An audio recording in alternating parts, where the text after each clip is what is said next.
আমি শেখ হাবিবুর রহমান কবির ফুটিজুরি ইউনুসিয়া মহিলা মাদ্রাসার পরিচালক। এই আমার মসজিদের পাশে এখানে একটা পুকুর আছে। পুকুরের জন্য আমার মসজিদটা দাবার সম্ভাবনা ছিল, ওই হিসেবে টিওনো স্যারের বরাবরে আমি একটা আবেদন করছিলাম। মঞ্জুরি ছিল 16 মিটার, কিন্তু আমরা পাইছি 12 মিটার।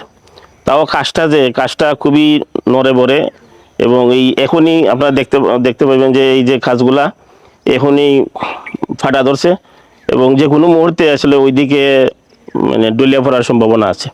16 মিটারের কাজটা মঞ্জুর হয়েছে।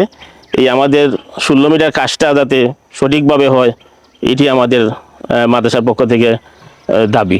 আমি যখন শুনলাম যে এখানে খাওয়া হইব, ভাবলাম যে আইমুর সাথে দেখমু কীভাবে খাওয়া হয় না হয়।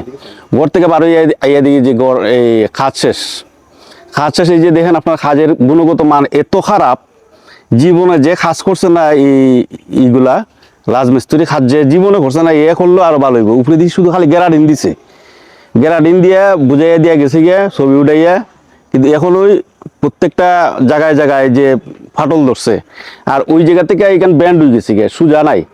দূরিয়া করলে এইখান থেকে মধ্যখান থেকে এই জায়গাটা এই সাইডে আলি গেছে, আপনারা সোজা দাঁড়াইলে পরে দেখতে পারবেন।